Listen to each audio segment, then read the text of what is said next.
Oui, bonjour, donc une vidéo sur les robinets. Alors ça, ce sont les anciens modèles hein, qu'on visse et qu'on dévisse. Hein. Alors, il y a encore beaucoup de gens qui ont ce genre de robinet. Hein. Donc on a les robinets, alors, chaud et froid, hein, les deux hein, bien sûr, avec des capuchons sans vis, et on a les robinets avec des capuchons avec des vis à l'intérieur. Hein. Alors ça c'est facile à enlever, hein, on dévisse. Alors pour ce genre de robinet, pour pouvoir accéder aux joints, c'est ça qui nous intéresse hein, quand il y a une fuite, ou alors le calcaire, ça se décapuche, hein, donc avec un petit tournevis, on va voir comment ça se démonte et comment ça fonctionne. C'est toujours intéressant de voir un peu comment c'est fait ces mécanismes. Voilà, on enlève le capuchon, et là vous avez accès au robinet. Alors, on peut constater le calcaire qu'il y a. Hein. Voilà, tout ça c'est le calcaire. Alors, quelquefois, ce calcaire, il se met sur les joints toriques, qu'il y a là. On a deux joints toriques ici. Ou alors sur le joint de fermeture qui est là. Alors, quand il y a beaucoup de calcaire, donc ça peut faire des fuites. Vous prenez votre tête de robinet, telle qu'elle est, et vous la plongez dans un verre de vinaigre pendant 4 heures. Et ensuite, vous lavez bien à grande eau. Hein. Ça peut arrêter la fuite. Si vraiment la fuite, elle continue, ça veut dire que ou bien vous avez un joint torique qui est plus bon, hein, ou alors vous avez le joint de fermeture qui est usé. Hein. Peut arriver, hein, à force de fermer, d'ouvrir, il s'écrase et il ne fait plus office de fermeture. Donc, voilà comment c'est fabriqué. Donc, quand on a enlevé le capuchon, on dévisse cette petite vis là, qui a sur le côté. Hein. Voilà, et on enlève pour pouvoir le tenir et vous tirez fort dessus. Voilà. Oui, c'est plein de calcaire, hein, deux fois, et ça coince. Donc, quand vous avez enlevé ça, vous avez votre tête de robinet. Alors, comment ça marche? Quand vous fermez, le joint il descend, et quand vous ouvrez le robinet, le joint il se referme. C'est ça. Hein. Donc ça s'en va dans le sens inverse. Ça, il faut le dévisser, mais dans le sens inverse. Sens inverse d'une aiguille d'une montre. Voilà. Là, on a retiré la tête de robinet. Hein. Alors, c'est plein de graisse. Plein de graisse. Vous nettoyez si vous voulez avec un chiffon. Hein. C'est mieux pour travailler, hein, sans graisse. Et on va voir comment on change ce joint. Très facile à faire. Hein. Vous avez bien vu. Hein. Quelques vis à démonter. Hein. Alors, on a le joint torique qui est là. Hein. Vérifiez bien s'il est bien lisse, s'il est bien propre, s'il n'y a pas trop de calcaire. S'il est propre, c'est bon. Après, on a ce joint. Alors, ce joint, pour l'enlever, il vous faut une petite clé plate ou autre chose. Si vous avez une clé à molette, c'est pas grave. Alors, évitez les pinces hein, pour ne pas abîmer les têtes de vis. Et avec une clé de 7, on enlève cette petite vis. Voilà. Ça s'enlève tranquillement.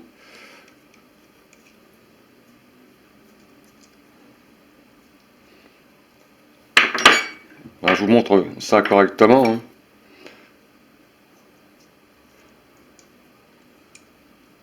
Voilà, vous avez vu, le joint, il se dévisse tout seul. Voilà le joint hein, avec la vis. Donc, il y a des fois, c'est ce joint hein, qui est HS, hein, tout simplement, hein, parce que bon, la surface, elle a joué son rôle à force. Donc, on le change. Ou alors, si c'est calcaire, vous enlevez le calcaire. On le change, vous enlevez cette vis. petite vis qu'il y a là. Donc vous débrouillez hein, pour sortir cette vis. Voilà, vous sortez la vis. Donc, une fois que vous avez retiré votre joint, hein, avec cette petite vis qui était à l'intérieur, hein, vous voyez, ça c'était à l'intérieur. Vous reprenez votre joint neuf. Alors si vous n'avez pas trouvé vraiment un joint avec un trou adapté à votre vis, vous faites chauffer un fer à souder et vous agrandissez le trou un peu comme ça simplement. De façon à le ramollir un peu pour faire rentrer votre vis à l'intérieur. Sans vous brûler les mains bien sûr. Alors faites bien attention à ce que vous faites. Voilà, puis vous enfoncez votre vis à l'intérieur.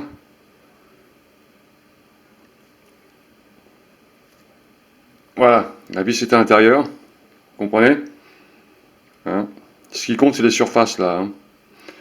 Les deux surfaces, quand elles sont écrasées sur le fond, sur ce fond là, ça fait étanchéité.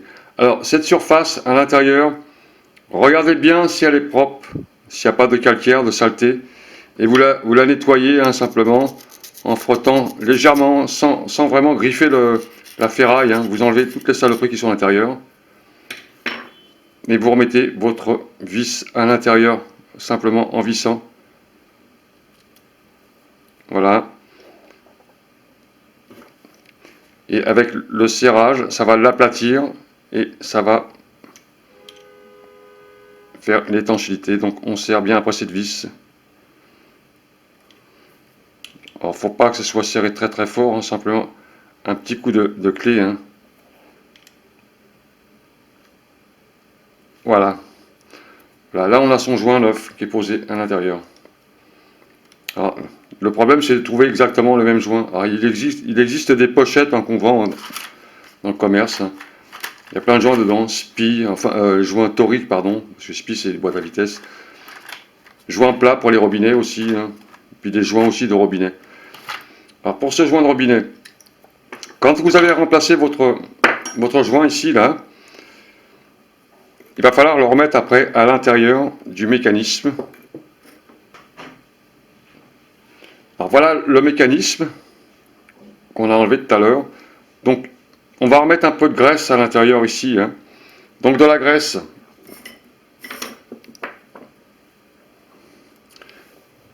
mécanique, la graisse à robinet. Hein. Alors moi j'ai toujours une cartouche de graisse. De la graisse, un peu de mécanique, comme ça, vous prenez un peu de graisse, tout simplement, et vous en mettez un petit peu sur le mécanisme à l'intérieur, hein, de façon à visser après, hein, à l'intérieur. Mettez un peu de graisse là-dedans. Voilà. Ensuite, vous le revissez à l'envers, ça se visse à l'envers. Voilà. Vous avez remis votre joint, vous avez mis un peu de graisse, vous avez nettoyé le calcaire, vous vérifiez les deux joints toriques, là, s'ils sont en bon état, et vous nettoyez tout le calcaire, trempé dans un verre de vinaigre, hein, comme je vous ai dit. Voilà, là vous avez réparé votre tête de robinet. Hein. Alors c'est propre, hein. Il y a de la graisse, il faut mettre un peu de graisse tout le temps. Hein. Ensuite, vous remettez votre capuchon comme ça, hein, comme tout à l'heure, votre vis, bien enfoncé, votre vis, et vous avez votre robinet. Avant de mettre votre capuchon là, pardon, il faut le mettre sur le robinet où vous l'avez enlevé. Hein. Avant de mettre ça, hein, tout le reste, bon, vous avez vu comment ça se défait, c'est facile. Il faut revisser après dans votre tête de robinet. Alors, c'est une clé plate, hein, je crois de... Alors, je sais plus si c'est du 14 ou du 16 ou du 17, je ne me rappelle plus. Enfin, c'est une clé plate hein, pour dévisser. Hein. Ça se dévisse du robinet. Hein. Vous enlevez les capuchons, puis après vous enlevez ça. Et ensuite, vous réparez votre robinet. Et ensuite, vous remettez vos capuchons. Alors voilà pour ce genre de robinet. Ensuite, on a le robinet qui pose un petit souci, c'est celui-là. Ce genre de robinet où il y a un joint qui est à l'intérieur, mais celui-là, il n'a pas de vis. Il a été entré comme ça, à chaud, je pense, hein, à force. Donc pour l'enlever, moi j'ai réussi à l'enlever hein, en le cassant avec un tournevis. Alors, faites attention de ne pas vous blesser. Hein. Ou alors, il y a une astuce aussi pour l'enlever, c'est qu'un fer à souder, hein, vous brûlez tout, hein, puis vous remettez votre joint neuf, pareil, nettoyage. Alors l'astuce pour l'enlever, alors pareil, ça se dévisse dans l'autre sens. Voilà. On sort à l'envers, hein, il se dévisse à l'envers. Et avec quelque chose de plat, hein, vous poussez le joint, vous le poussez comme ça.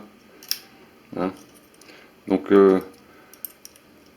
l'idéal c'est de faire chauffer hein, avec un fer à souder et carrément le brûler, hein, de façon à ce qu'il soit malléable, et puis après vous le retirez avec un tournevis. Bon, ça c'est chacun qui voit comment il va faire pour l'enlever. Hein.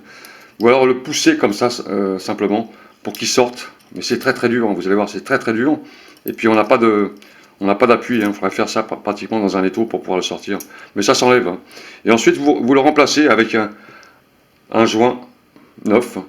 Pareil, on trouve dans le commerce, dans des pochettes. Et vous le remplacez. Voilà. Et vous avez après votre joint qui est fixé comme ça. Hein. Bon, vous avez vu les mécanismes.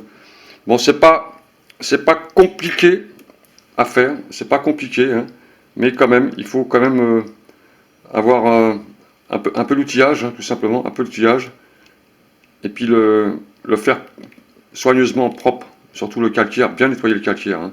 C'est ça qui fait les fuites en général. Hein. Et des fois, c'est le joint.